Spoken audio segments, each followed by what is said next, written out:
Hello everyone, welcome to my YouTube channel study planner. मैं आपको provide करूंगी science के सभी टॉपिक के लेसन प्लान। इसके लिए आप मेरे चैनल को सब्सक्राइब ज़रूर करें। तो शुरू करते हैं आज की पाठ्य योजना। आज का टॉपिक है सूक्ष्म जीव, माइक्रो ऑर्गेनिज्म का। तो सबसे पहले ऊपर हेडिंग डालेंगे पाठ्य योजना क्रमांक का।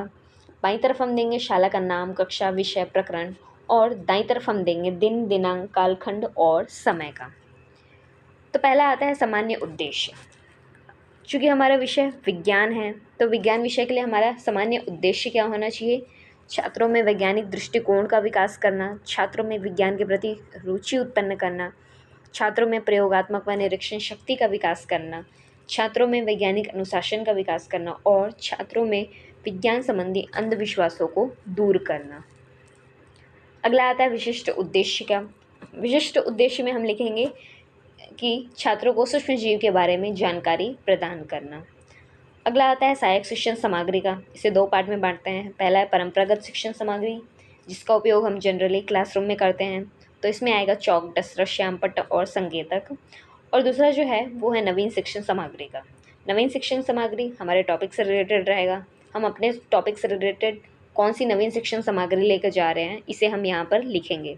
तो यहाँ पर हम ले रहे हैं चार्ट, जो कि सूक्ष्म जीव का है। अगला आता है पूर्व ज्ञान।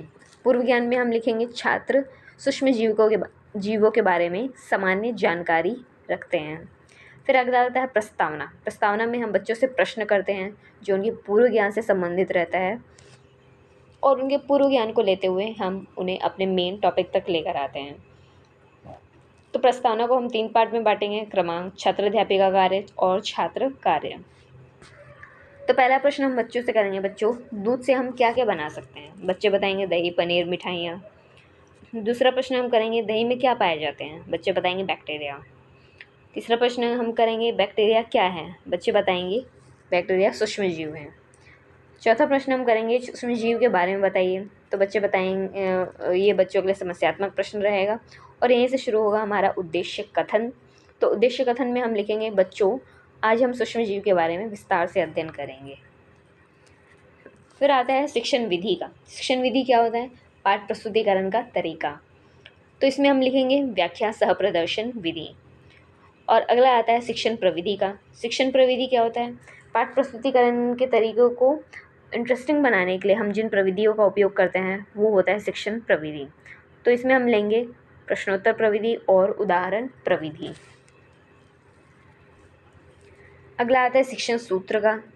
शिक्षण सूत्र हमारे पाठ प्रस्तुतिकरण को दिशा प्रदान करता है। तो यहाँ पर हम ले रहे हैं ज्ञात से अज्ञात की ओर और सरल से जटिल की ओर। फिर अगला आता है प्रस्तुतिकरण का। प्रस्तुतिकरण को हम 5 भाग में बांटते हैं: क्रमांक, शिक्षण बिंदु, छात्राध्यापिका कार्य, छात्र कार्य और श्यामपट्ट कार्य। तो पहला शिक्षण बिंदु हम देंगे प्रस्तावना।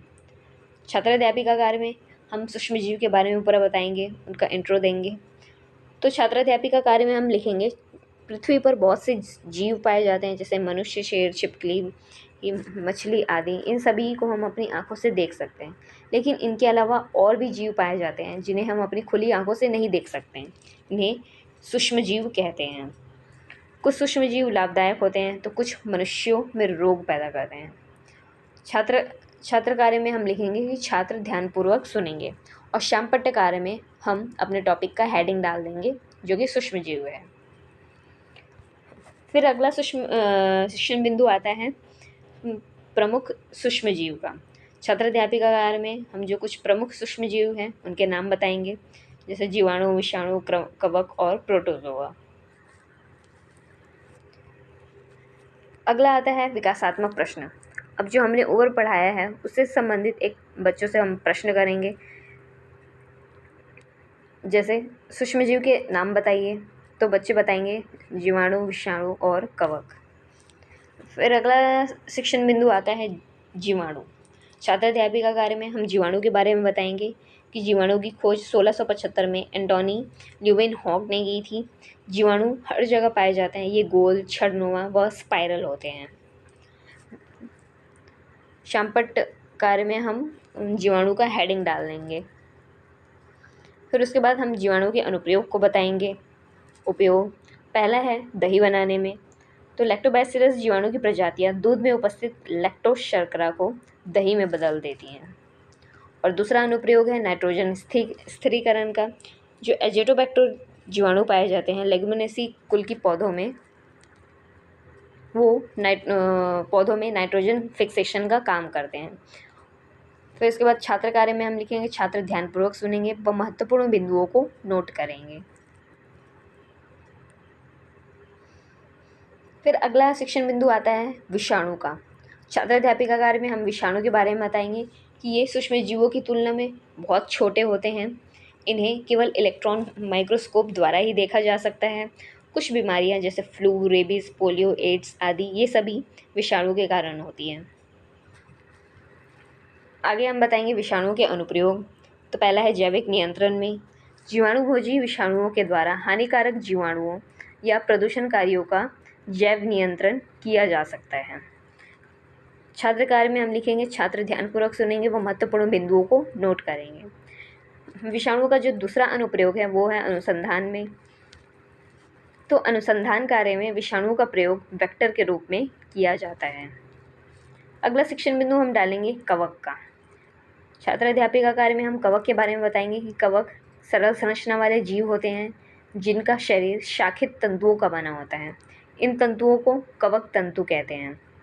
ये जल, थल व वायु में परजीवी, सहजीवी व मृतुपजीवी के रूप में पाए जाते हैं। इसके बाद कवक के अनुप्रयोग को हम बताएंगे। पहला है एंटीबायोटिक के निर्माण में। अनेक प्रकार के एंटीबायोटिक कवक से प्राप्त किए जाते हैं, जिसका उदाहरण है पेनिसिलिन। और दूसरा अनुप्रयोग है शराब उद्योग में। यीस्ट तथा दूसरे कवक में जाइमेस तथा कई ऐसे प्रकीर्णन या एंजाइम पाए जाते हैं जिससे कार्बोहाइड्रेट युक्त पदार्थों का किण्वन करके शराब बनाई जाती है। इसके बाद छात्र कार्य में हम लिखेंगे, छात्र ध्यानपूर्वक सुनेंगे व महत्वपूर्ण बिंदुओं को नोट करेंगे। अगला आता है बोध प्रश्न का। बोध प्रश्न में बच्चों से प्रश्न पूछेंगे। तो इसके कॉलम को हम 3 पार्ट में बांटेंगे, क्रमांक, छात्र अध्यापिका कार्य और छात्र कार्य। तो पहला प्रश्न हम करेंगे, ये HIV एड्स किसके द्वारा होता है? बच्चे बताएंगे वायरस के द्वारा। दूसरा प्रश्न हम करेंगे, जीवाणु की खोज किसने की थी? बच्चे बताएंगे एंटोनी ल्यूवेनहॉग ने। तीसरा प्रश्न हम करेंगे, विषाणु द्वारा होने वाली बीमारियों के नाम बताइए। बच्चे बताएंगे पोलियो, रेबीज़, एड्स आदि। अगला आता है पुनरावृत्ति प्रश्न का। पुनरावृत्ति प्रश्न है, जीवाणु व विषाणु में एक अंतर बताइए। पेनिसिलिन किसके द्वारा बनाया गया था या किससे बनाया जाता है? औषधि उद्योग में जीवाणु के उपयोग को बताइए और सूक्ष्मजीव क्या है? फिर आता है प्रयोग। प्रयोग में आता है पहला कक्षा कार्य। कक्षा कार्य में हम बच्चों को मल्टीपल चॉइस पर बेस्ड या सही जोड़ी मिलाओ जैसे क्वेश्चन देते हैं। तो यहाँ पर हम दे रहे हैं सही जोड़ी मिलाओ। तो एक तरफ हम लिखेंगे विषाणु, दही, कवक, नाइट्रोजन स्थिरीकरण, और दूसरी तरफ हम लिखेंगे एजेटोबैक्टर जीवाणु, इलेक्ट्रॉन माइक्रोस्कोप, लैक्टोबैसिलस जीवाणु और कवक तंतु। फिर आता है गृह कार्य। गृह कार्य में देखेंगे कि टिप्पणी लिखिए। पहला है जीवाणु और दूसरा है विषाणु। फिर सबसे आखिरी में हम डालेंगे पर्यवेक्षक हस्ताक्षर और छात्र अध्यापिका हस्ताक्षर। तो ये था सूक्ष्म जीव के लिए पूरा एक लेसन प्लान। वीडियो अच्छा लगा हो तो सब्सक्राइब ज़रूर करें और साथ ही मैसेज करें कि आपको और कौन से टॉपिक पर लेसन प्लान चाहिए। Thank you.